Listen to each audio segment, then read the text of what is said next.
Hi everyone! Good evening po sa ating lahat. Pasensya na po kayo sa ating messy look. Medyo basa-basa po ating hair. Kasi katatapos ko lang pong maligo. Nahapunan po tayo mga langga kasi naglaba po ako maghapon.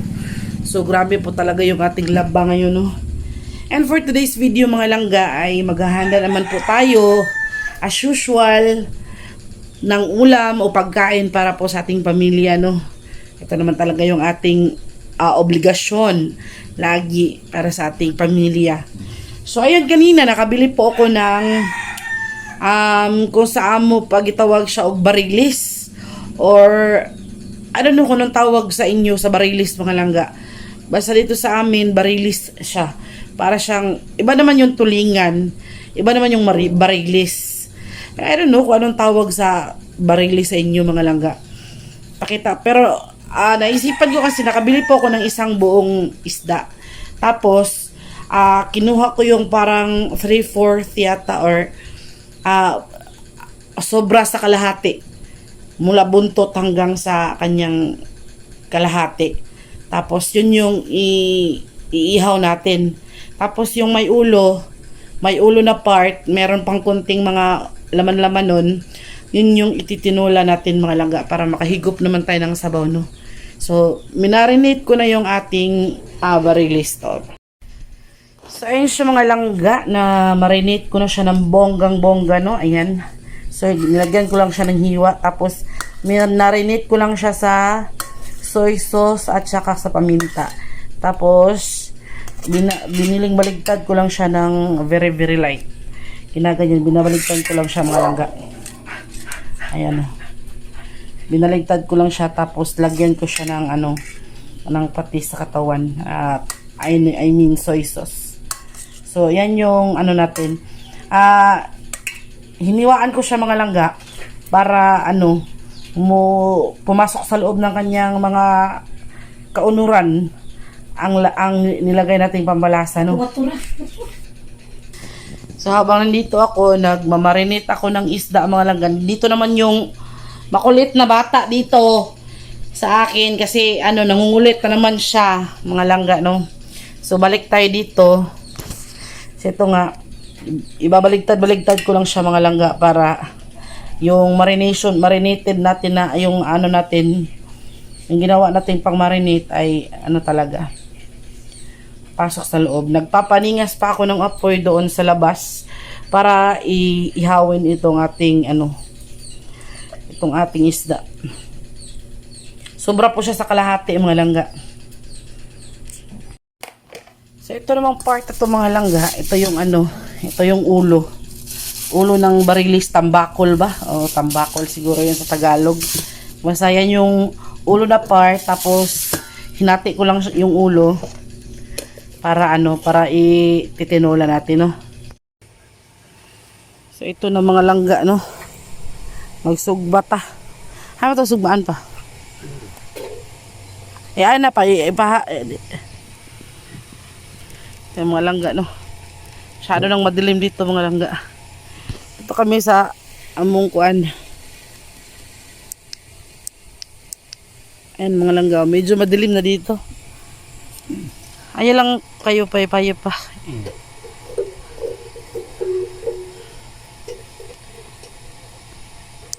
Kaya nag-flashlight na ako mga langga.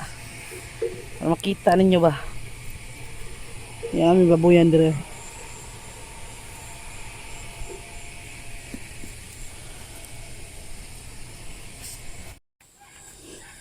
So yan mga langga, no. Kakatapos lang po ng ulan. Yan po yung aming sinugba, oh.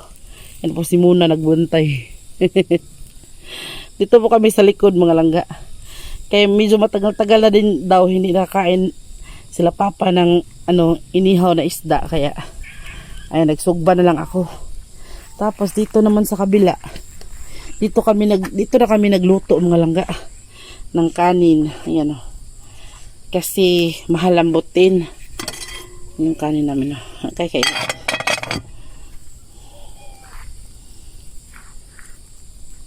Medyo madilim talaga mga langga.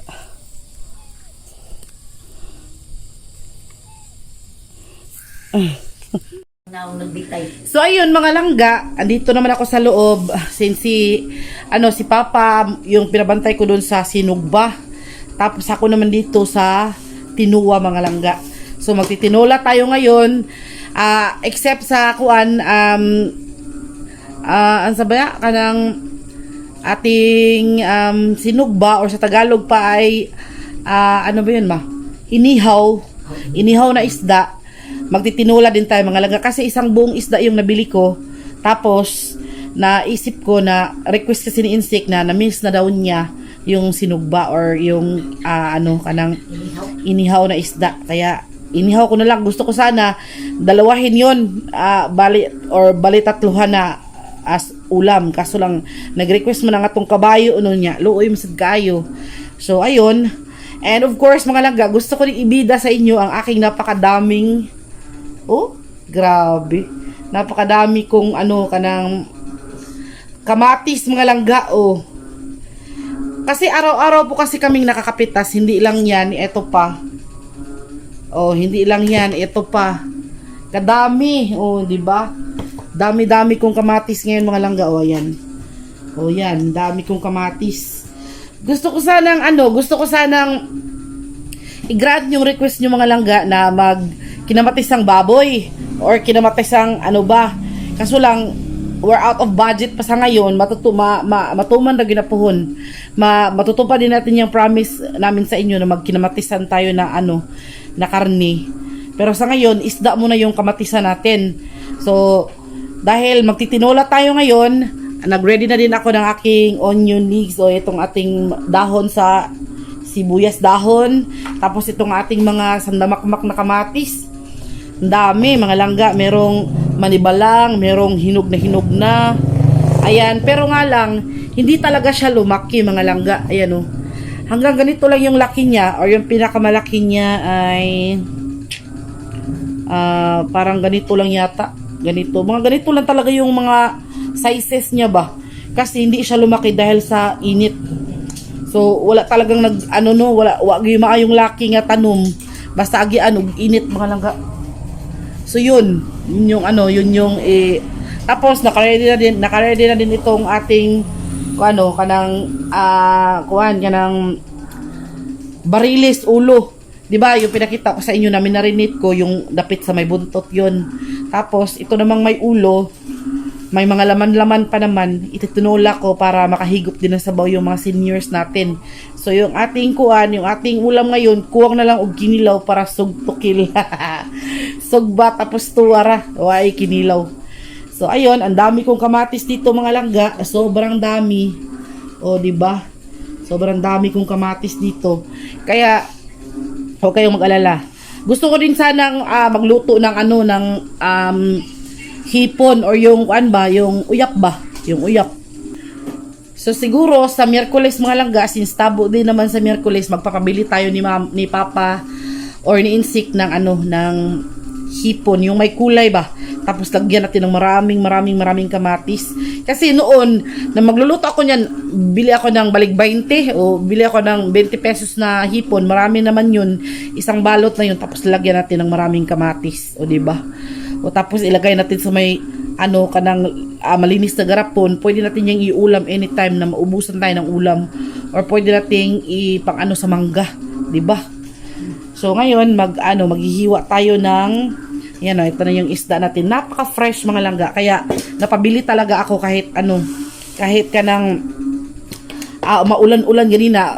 Nga pala, good news. Kahit ngayon, kanina umuulan pala ng sobrang lakas. Kaya nagpasalamat po tayo kay Lord, no? Tapos dito naman, maghahanda tayo ng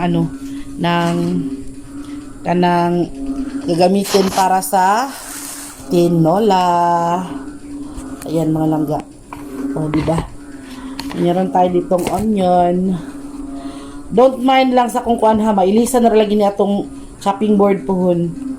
So sa ngayon, ito lang muna. Dahil taga-eragon. Dahil plato dahil. Kanin taas tayo. Ayan. Ganito lang nahiwa mga langga.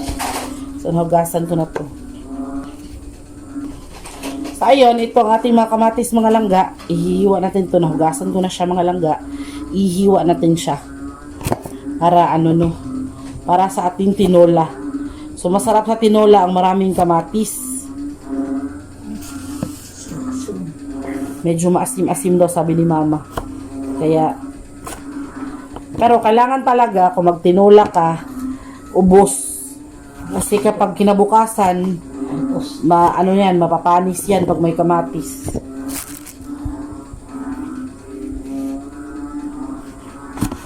So, yan lang naman.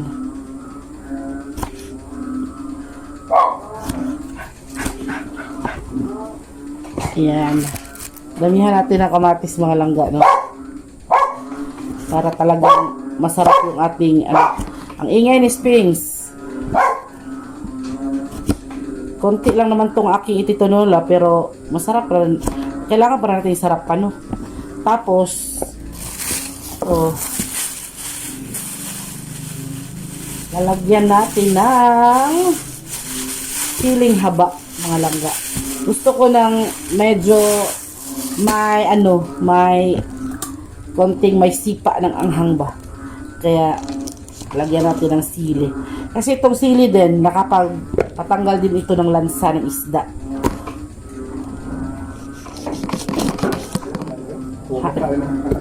Ha?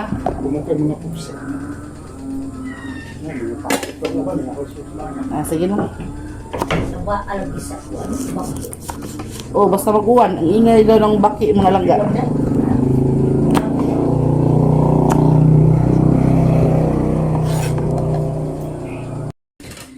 So yun mga langga, tapos na po akong maggayat ng ating mga sangkap no para sa ating tinola. So meron ditong maraming kamatis, meron ditong luya, merong siling haba, at merong sibuyas dahon mga langga.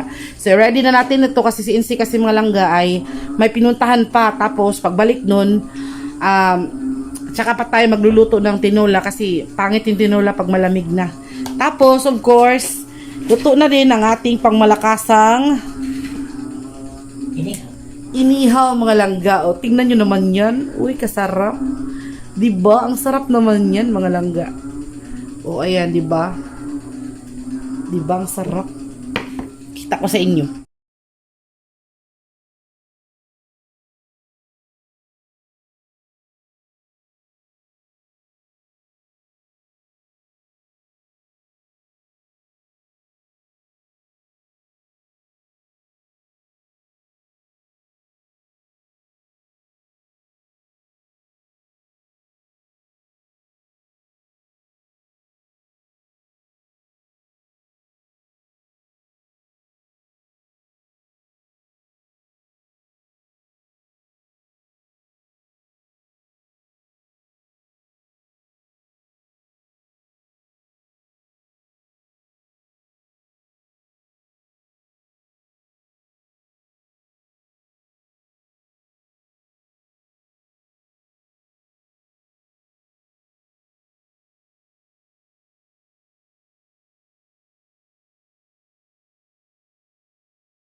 So ayan mga langga, no, nagpakulo na tayo ng tubig mga langga. Itong maliit na lutuan na lang yung ginamit ko mga langga dahil konti lang naman yung lulutuin ko. Tapos, bago siya kumulo mga langga, una nating ilagay ang ating mga kamatis at ang ating siling haba at ang ating luya. So yan. Yan yung ilagay natin dyan mga langga. Tapos, ayan. Lagay na lang din natin itong sibuyas dahon. Yan. Tapos, pakuluin natin siya mga langga. Tapos, kapag gumulo, natimplahan natin. Tapos, ilagay natin yung isda. So, ito na mga langga. Oh. Ito na yung ating ulo ng barilis mga langga. Or tambakol ba ito sa Tagalog? I don't know. Napaka-fresh niya mga langga, no? So, meron naman siyang mga laman-laman. Masarap ang ulo mga langga kapag isasabaw. Ayan o. Inugasan ko na siya ng maraming beses mga langga. 2 ulo yan. Bali, 1 ulo lang siya tapos siniwa ko siya. Ayan. So, ayan, pakuluan na lang natin yan. Tapos, takpan muna natin. Tingnan nyo yung takip ko sa aking kaserola. Wala mang hawakan, plastic na lang muna. So, ayan. Kapag kumulo na siya mga langga, timplahan natin yan. Tapos, ilagay na natin agad yung ano. Kapag na yung kulo-kulo na yung tubig, tapos pag medyo may yulo-yulo na yung, kailangan mo kasing pakatasin yung yung mga lamas ba, pakatasin muna natin yan para yung katas niya ay mapunta talaga sa tubig. So yan ang mga langga, kumulo-kulo na siya. Tingnan nyo naman, ang daming kamatis niyan, di ba mga langga? Dito tayo, ay singit-ngit ba, yan. Ang daming kamatis niyan mga langga. Ang daming sahog. Pakuluin muna natin yan ng mga ilang segundo.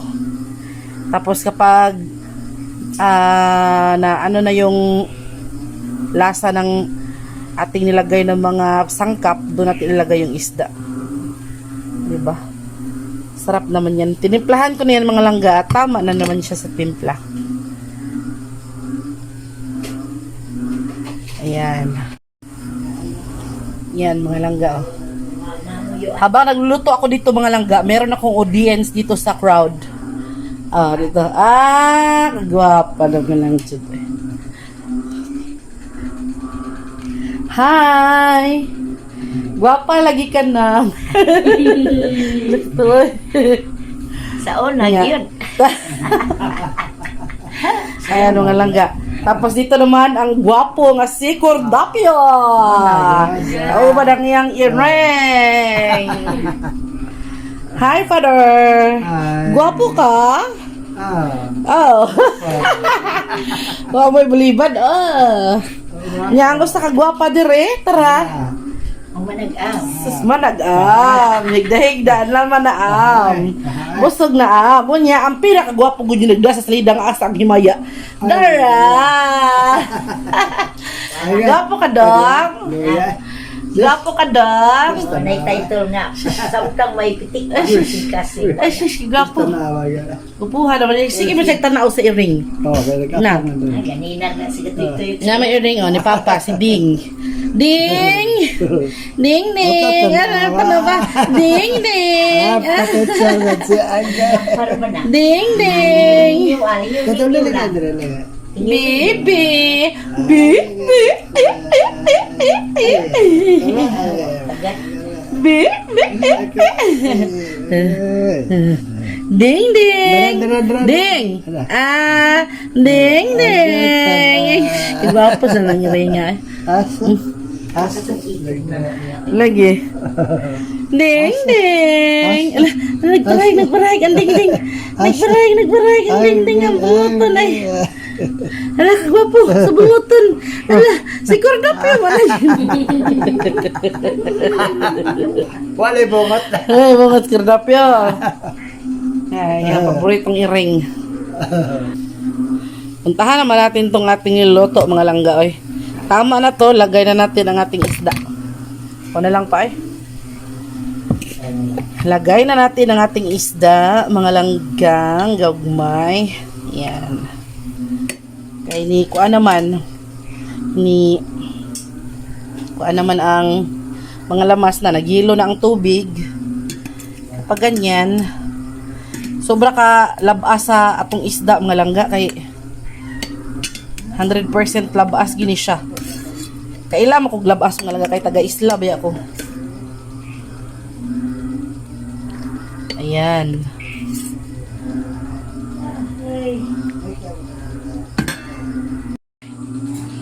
Okay mga langga, luto na siya mga langga, no? Ito na yung ating finished product sa kuan. Sa asa ba ni? Atong tinuwa mga langga. Mo ning usa ka ulang.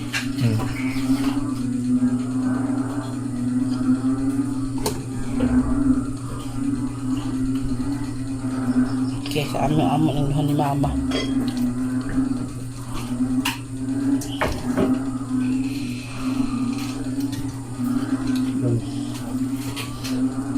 sapatos. So, ito na mga langga. Okay na? Ito na mga langga niluto ko for today's video, for tonight's dinner mga langga. Napakasarap na inihaw at napakainit at napakasarap na tinola. So, diba? So, abangan nyo po ang part 2 nitong video na itong mga langga para magkasalo tayo sa hapunan and kasama ang pamilya po namin. So, kain na po tayo!